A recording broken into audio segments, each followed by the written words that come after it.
Everybody, good morning, all of you. Today we are going to learn lesson number 3, life processes in living organisms, part 2, standard 10th. Okay, science and technology, part 2. In this lesson, we have to learn reproduction, asexual and sexual reproduction. आपल्याला या धड्यामध्ये life processes in living organisms part 2 मध्ये आपल्याला प्रजनन, अलैंगिक आणि लैंगिक प्रजनन याविषयी आपण या ठिकाणी शिकणार आहोत.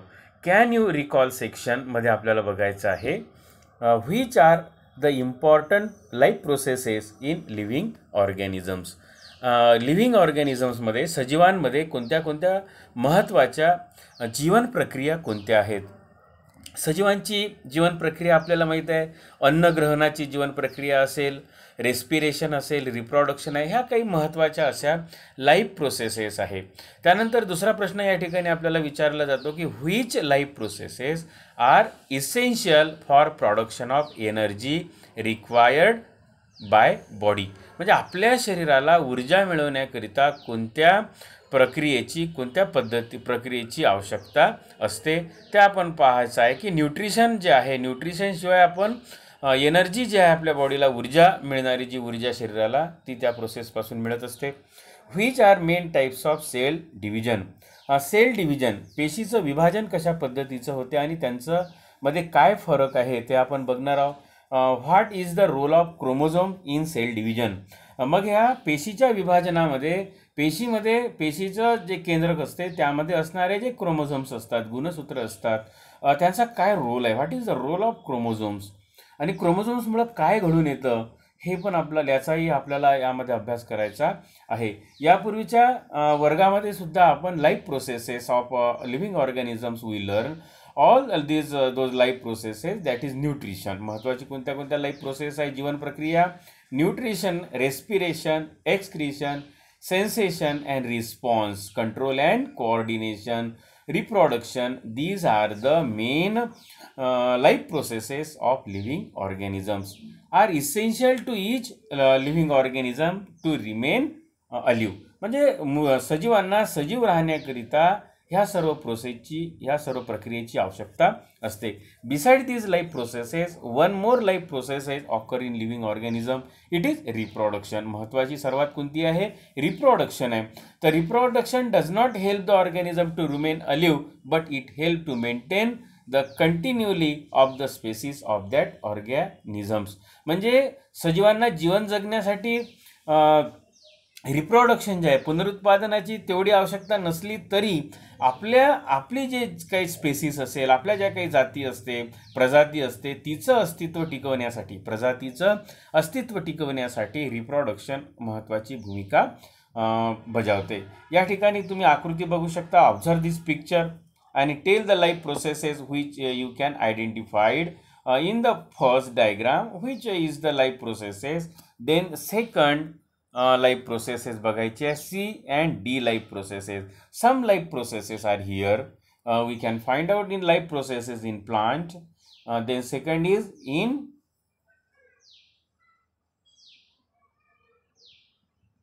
and third is in also life processes of plant is the animal life processes and this is in microorganisms or cell division. या प्रोसेसेस आपल्याला ओळखायच्या आणि सांगायच्या आहे. What do you mean by the maintenance of species. स्पेसीसचं जे maintenance आहे, सजीवाचं जे अस्तित्व असते आणि आपली जाती टिकावी, आपली प्रजाती टिकावी, आपलं अस्तित्व टिकावं यासाठी रिप्रोडक्शन, प्रत्येक सजीव रिप्रोडक्शन या उद्देशानं करत असतो की आपली प्रजाती टिकावी आणि तिचं अस्तित्व टिकावं.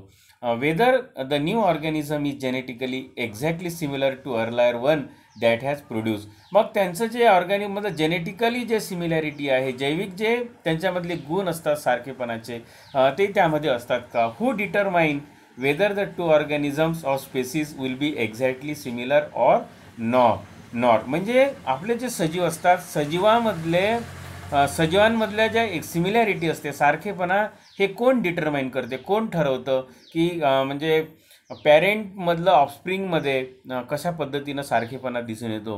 What is the relationship between the cell division and formation of new organisms of species मग या कशा पद्धतीनं पेशी विभाजनामध्ये नवीन सजीव तयार होतो तर हे आपण पाहिलं होतं. तर रिप्रोडक्शन म्हणजे काय, व्हॉट इज रिप्रोडक्शन आपण बघूया. Formation of new organism of same species by earlier existing organism is called as reproduction. म्हणजे अस्तित्वात असलेल्या सजीवापासून पुन्हा सजीवाचं नवीन सजीव तयार होणे याला आपण रिप्रोडक्शन म्हणतो. तर इम्पॉर्टंट वैशिष्ट्य आहे, महत्त्वाचं वैशिष्ट्य आहे सजीवांचं की रिप्रोडक्शन होणे. तर आपण या ठिकाणी बघू की इव्हॉल्युशनच्या प्रोसेसमध्ये जे आपण इव्हॉल्युशन पाहिलं उत्क्रांतीमध्ये रिप्रोडक्शन महत्त्वाचं होतं. In living organisms reproduction occurs mainly by 2 methods. दोन पद्धतीनं रिप्रोडक्शन होते, asexual and sexual reproduction. In this video we learn about asexual reproduction, ज्याला आपण अलैंगिक प्रजनन असं म्हणतो. Process of formation of new organisms by an organism of same species without involvement of gamete is called asexual reproduction. ही प्रोसेससुद्धा asexual reproduction म्हणजे सजीवाच्या निर्मितीचीच प्रक्रिया आहे. एकाच प्रकारच्या सजीवापासून त्याच प्रकारचे सजीव यामध्ये निर्माण होतात आणि याच्यामध्ये गमीट्सचं इन्व्हॉल्वमेंट नसते. गमीट्स म्हणजे जसं मेल गमीट फिमेल गमीट नसते, म्हणजे या एसेक्सुअल रिप्रोडक्शनमध्ये गमीट्सचं फॉर्मेशन नसते, मेल आणि फिमेल गमीट यामध्ये नसतं. Okay, as this reproduction does not involve the union of 2 different gamete. आणि यामध्ये 2 गमीट एकत्र पण येत नाही आहे. New organism has exact genetically similarity with the reproducing organism. तुम्हाला ऊस माहिती असेल, ऊसाचं जेव्हा आपण रिप्रोडक्शन करतो आहे तर एका लांब जो 10-12 फुटाचं एक ऊसाचं जे एक झाड असते त्याचेच आपण तुकडे करतो आहे आणि त्यापासून त्याचं रिप्रोडक्शन केल्या जाते. एसेक्सुअल प्रकारचं ते रिप्रोडक्शन आपण उदाहरण आपण या ठिकाणी देऊ शकतो. In this reproduction this is uniparental reproduction, एकच पॅरेंट याच्यामध्ये सहभाग घेत असतो. It occurs by mitotic cell division, आणि हे कोणत्या पद्धतीने होते, मायटोटिक सेल डिव्हिजन होते. Absence of genetic recombination is a drawback. याच्यामध्ये जेनेटिक रिकॉम्बिनेशन होत नाही, मेल आणि फिमेल गमीटचं रिकॉम्बिनेशन होत नाही. कोणताही एक गमीट याच्यामध्ये गमीटच नसते, याच्यामध्ये कोणताही पॅरेंट त्यामध्ये सहभाग त्यापासून रिप्रोडक्शन होऊ शकते. हा याच्यामधला कमकुवतपणा आहे का याच्यामध्ये रिकॉम्बिनेशन ऑफ जेनेटिक मटेरियल होत नाही आहे. आणि हे fast process is advance of this reproductive method असं आपल्याला म्हणायला काही हरकत नाही आहे. मग एसेक्सुअल रिप्रोडक्शन जे आहे ते युनिसेल्युलर ऑर्गॅनिझममध्ये कशा पद्धतीनं होते. युनिसेल्युलर ऑर्गॅनिझम म्हणजे एकपेशीय सजीवामध्ये हे जे आहे बायनरी फिजननी होते. बायनरी फिजन तुम्ही या ठिकाणी बघू शकता, अमिबा आहे. युनिसेल्युलर ऑर्गॅनिझम हा अमिबा आहे. अमिबामध्ये बायनरी फिजन बाय म्हणजे 2, बायनरी फिजन एका पेशीपासून दोन पेशी तयार होतात, एका अमिब्यापासून 2 अमिबे तयार होतात. That is called simple binary fission that happen in amoeba. Okay, तर अमिबामध्ये आपण बघतोय की हा पॅरेंट अमिबा आहे. पॅरेंट अमिबामध्ये न्यूक्लियस दिसते आहे आपल्याला, आणि ह्या न्यूक्लियस आणि त्याचं जे सायटोप्लाझम असतं या ठिकाणी सायटोप्लाझम आणि न्यूक्लियसचं काय होतं, डिव्हिजन होत आहे. आणि आपण बघतो आहे नंतर की सायटोप्लाझम आणि त्याचं न्यूक्लियस आणि दोन्ही अमिबामधले काय झाले, एकातून 2 मध्ये डिव्हाइड होतं आणि अशा पद्धतीनं डॉटर अमिबा तयार होते. म्हणजे in this process in simple binary fission parent amoeba change into daughter amoeba. It is a simple binary fission आपण पाहू शकतो. प्रयोग पण आपल्याला करता येईल आणि कंपाऊंड मायक्रोस्कोपमध्ये आपल्याला हे बघता येईल. Then you look at the paramecium, parent paramecium. बघा ह्या पॅरामोशियम आपण बघू शकतो, हा सुद्धा युनिसेल्युलर आहे. आणि पॅरामोशियमपासून आपल्याला पॅरेंटपासून डॉटर पॅरामोशियम तयार होतात. हे ट्रान्सव्हर्स बायनरी फ्युजन आहे. ट्रान्सव्हर्स बायनरी फ्युजन म्हणजे आडव्या पद्धतीनं कशा पद्धतीनं होते. त्यानंतर इकडे लॉजिट्युडनल पण आहे आणि हे लॉजिट्युडन युग्लिनामध्ये घडून येते. हे युग्लिना आहे, युग्लिनाला फ्लॅजेला असतो. तर ह्या काही सिम्पल जे काही युनिसेल्युलर ऑर्गॅनिझम असतात यामध्ये ही एसेक्सुअल रिप्रोडक्शनमधला बायनरी फ्युजन नावाचा जो प्रकार आहे रिप्रोडक्शनचा ते होते. तर हे पॅरामोशियम बायनरी फ्युजन जे आहे पॅरामोशियममध्ये होते. Many paramecium perform binary fusion. Prokaryotic bacteria आहे, प्रोटिस्टा आहे. प्रोटिस्टा कोण आहे, protozoa, amoeba, paramecium, euglena and eukaryotic organism or cell organelles like mitochondria and chloroplast perform asexual reproduction by binary fusion. In this process, या प्रोसेसमध्ये काय होतं की parent cell जे आहे divide to form two similar daughter cell. Parent सेलपासून त्याचसारखे दोन डॉटर सेल्स तयार होतात. Binary fusion occurs either by mitosis or amitosis. Axis of fusion division is different in different protista. जसं amoeba divide in any plane due to the lack of specific shape. अमिबाला specific shape नाही, त्यामुळे कुठूनही त्याचं division होते. Hence it is called simple binary fusion, आणि म्हणून त्याला सिम्पल बायनरी फ्युजन म्हणतात. ट्रान्सव्हर्स बायनरी फ्युजन हे युग्लिनामध्ये घडून येते.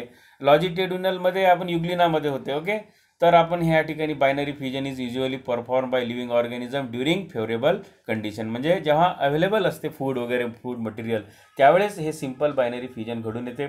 सिम्पल बायनरी फ्युजनमध्ये आपण बायनरी फ्युजनमध्ये पाहिलं simple binary fusion amoeba, transverse binary fusion paramecium आणि लॉजिट्युडिनल बायनरी फ्युजन युग्लिनामध्ये होते. ओके, त्यानंतर मल्टिपल जे फ्युजन असते ते asexual reproduction by multiple fusion is perform by अमिबामध्ये पण मल्टिपल फ्युजन होते with other similar processes. Amoeba stop the formation of pseudopodia and thereby movement whenever there is a lack of food. म्हणजे जेव्हा lack of food असते, adverse condition जेव्हा येत असते, अशा वेळेस अमिबा काय करतो आहे, मल्टिपल फ्युजन ची प्रक्रिया रिप्रोडक्शनची घडून आणतो. It becomes rounded and form protective covering around plasma membrane and such encysted amoeba or any other protista is called cyst. त्याला सिस्ट म्हटले जाते. Many nuclear are formed by repeated nuclear divisions in the cyst. It is followed by cytoplasmic division and thus many amoebulae are form. यामध्ये many amoebulae तयार होतात. They remain encysted till there are adverse conditions. Cyst break open on arrival of favorable conditions and many amoebulae are released. Look at this multiple fusion. It is a parent amoeba. It is under adverse condition. त्याचं जे हे असतात pseudopodia rounded होतो आणि division of nucleus त्यामध्ये multiple cells तयार होतात आणि अशा पद्धतीनं फेवरेबल कंडिशनमध्ये अनेक डॉटर अमिबे तयार होत असतात. Does the parent cell exist after asexual reproduction? आपल्याला विचार करायचा आहे. तर हे झालं या ठिकाणी मल्टिपल फ्युजन. त्यानंतर बडिंग जे असते, बडिंग हे ईस्टमध्ये होत असते. बघा या ठिकाणी look at the yeast cell, parent yeast cell दिसते आहे. एक बल्ज तयार झाला आहे तिथे आणि ह्या पॅरेंट ईस्ट सेलपासून त्याला बल्ज तयार होतो आणि न्यू बर्ड तयार होतो. आणि न्यू बर्ड तयार झाल्यानंतर अशा पद्धतीनं खूप वेगवेगळे डॉटर ईस्ट तयार होत असतात. हे बडिंग प्रोसेस आहे. बडिंग जे आहे reproduction, it is a type of reproduction in yeast cell. Okay, yeast cell performing budding small bud come out of many parent cells. Asexual reproduction occur by budding in yeast. आणि काही unicellular हा fungus आहे. Yeast cell produce two daughter cell by nuclei by mitotic divisions as to reproduce by budding. This yeast cell is called parent cell. आत्ताच आपण पाहिलेलं आहे. आणि त्या पद्धतीनं अनेक डॉटर सेल त्या ठिकाणी तयार होत असतात. आणि दुसरा जो प्रकार आहे एसेक्सुअल रिप्रोडक्शन, आपण याआधी युनिसेल्युलर पाहिलं आहे. तर इथे मल्टीसेल्युलर ऑर्गॅनिझममध्ये कशा पद्धतीनं होते आहे. Look at this fragmentation in Spirogyra. It is a algae. Spirogyra is a algae, blue green algae. आणि ह्या फ्रॅगमेंटेशन याचे तुकडे जितके पडणार तितके त्यापासून ऑर्गॅनिझम्स तयार होत असतात, तेवढे स्पायरोगॅरा तयार होणार. That is fragmentation. This is type of asexual reproduction occur in multicellular organism. In this type of reproduction the body of parent organism break up into many fragments and each fragment start to live an independent new organism. This type of reproduction occurs in algae like Spirogyra. काही sponges like सायकॉनमध्ये पण अशा पद्धतीनं होते. त्यानंतर whenever there is a plenty of water and nutrients are available to Spirogyra, its fragment grow up into very fast and break up into many small fragments. Each fragment start to live independently as a new Spirogyra fiber. Okay, तर सायकॉनमध्ये पण अशा पद्धतीनं fragments तयार होऊ शकतात. तर त्यानंतर regeneration जे असते, रिजनरेशन नावाची जी प्रोसेस आहे रिप्रोडक्शनची, ही प्लॅनेरियामध्ये होते. Look at this picture of planaria. प्लॅनेरियाचा कोणताही जर भाग आपण या ठिकाणी कट झालेला आहे तर परत तो नवीन त्याचा जीव तयार होत असतो. You me know that the wall lizard तुम्ही पाहिली असेल. वॉल लिझार्ड पाल जे असते, पालचं शेपटी जरी तुटली असली, डिस्कार्ड जरी झाली असली तरी ते पुन्हा कारण इमर्जन्सीमध्ये पाल काय करत असते, आपलं शेपूट तोडून टाकते, ती डिस्कार्ड करते आणि परत तिला ती सेफ्टी येत असते. Discard part is regenerated after a period, आणि तो पार्ट परत रिजनरेट होतो, पुनर्निर्माण ज्याला म्हणू आपण, पुन्हा तयार होतो. This is an example of limited regeneration. However under certain situation in animal, planaria नावाचा जो ॲनिमल आहे, break up its body into two parts and thereby each part regenerate remaining part of the body and thus two new planaria are formed. This is called regeneration. Regeneration is happen in occur in planaria. Okay, त्यानंतर budding आहे, it is budding also occur in hydra. तर या hydra ॲनिमलमध्ये अशा under favourable conditions at specific parts of the body outward formed by the repeated divisions of generative cells. तुम्ही बघू शकता या ठिकाणी हायड्रा आपल्याला दिसतो आहे आणि याचा बर्ड्स येतात याला या ठिकाणी, आणि बर्डपासून नवीन जो ऑर्गॅनिझम्स आहे तो तयार होत असतो with the help of bird. Bird grows up progressively and finally forms a small hydra. Okay, तर अशा पद्धतीनं dermal layers and digestive cavity of the budding hydra are in continuously with those of the parent hydra. Parent hydra supply nutrition to the budding hydra. Budding hydra separate form parent hydra and start to lead an independent life. म्हणजे हे बर्डमध्ये parent काय करतो की त्या बर्डला nutrient अन्न पुरवठा करतो आणि अशा पद्धतीनं नेसेंट जो हायड्रा असतो तो तयार होतो आणि स्वतंत्र जीवन तो जगू शकतो. ओके, त्यानंतर व्हिजिटेटिव्ह प्रोपेगेशन आहे. व्हिजिटेटिव्ह प्रोपेगेशन अनेक प्लांटमध्ये घडून येत असतं. पोटॅटोमध्ये आपण बघतो आहे, ब्रायोफायलम आहे, स्वीट पोटॅटो आहे. Many reproduction in plants with the help of vegetative part, म्हणजे त्याच्या शाकीय जे काही त्याचे अवयव असतात त्यापासून, जसं रूटपासून, root, stem, leaf and bud is called vegetative reproduction. हे पार्ट आहे वनस्पती प्लांटचे. कोणते कोणते? Root, stem, leaf and bud is called vegetative reproduction part आहे. Vegetative propagation in potatoes is perform with the help of eyes. त्याला आपण eyes म्हणतो. पोटॅटोज बघा, त्याला डोळे म्हणतो आपण, आणि त्यापासून त्याचं व्हिजिटेटिव्ह प्रोपोगेशन होत असते. व्हेरॅज ब्रायोफायलम तुम्ही बघू शकता, इथे हे ब्रायोफायलम आहे, हा प्लांट आहे, याचं लीफपासून प्रोपोगेशन होते. आपल्याकडे पण ही वनस्पती असेल, कुंड्यांमध्ये पण ही लावल्या जाते. With the help of birds present and the leaf मार्जिनला, हे जे लीफ मार्जिन आहे, लीफ मार्जिन जे दिसते आपल्याला पानाच्या कडा, त्यामध्ये बर्ड्स येतात आणि नवीन जीव त्यापासून तयार होऊ शकतो, त्याला रूट्स वगैरे येतात. Okay, in case of plants like sugarcane and grasses, grass जो असेल, propagation occur with the help of birds present on the nodes, कांडे, जसं उसाचं आपण मगाशी उदाहरण पाहिलं, कांड्यावरच त्यांना रूट्स येतात आणि पुन्हा ते स्वतंत्र वनस्पती म्हणून जगू शकतात. Vegetative propagation occur with the help of birds present on the nodes, नोड्समध्ये जे असतात कांडे, त्या ठिकाणी प्रोपेगेशन होत असते. Plants like carrot and radish perform vegetative propagation with the help of root. Okay, त्यानंतर स्पोअर फॉर्मेशन आहे. काही प्लांटला स्पोर्स येतात, उदाहरणार्थ फंगस आहे. फंगस ब्रेड जर असेल किंवा भाकरी असेल, तुम्ही जर 2 दिवस ओलं जर ठेवलं ओल्या ठिकाणी आणि झाकून ठेवलं त्याला डब्यामध्ये, तर तुम्हाला काही फंगस ग्रो झालेलं दिसणार. You can observe this fungus under compound microscope and draw it's diagram. You can perform this experiment at after school when school will be open. जेव्हा आपलं शाळा सुरू होईल तेव्हा तुम्ही हा जो एक्सपेरिमेंट आहे तो करू शकता. आम्ही दरवर्षी हा एक्सपेरिमेंट आपण करत असतो आमच्या शाळेत तरी.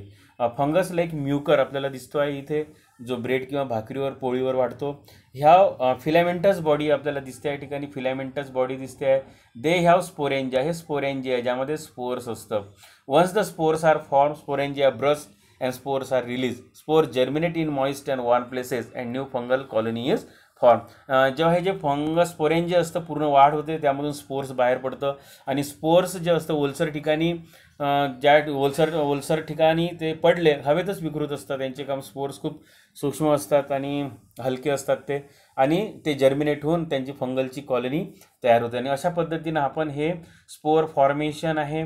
त्यानंतर व्हिजिटेटिव्ह प्रोपगेशन आहे, बडिंग आहे, budding, vegetative propagation, regeneration, fragmentation, budding and multiple fusion and आपण पाहिलं या ठिकाणी binary fusion. These are the asexual reproduction that produce in unicellular and multicellular organisms. Okay.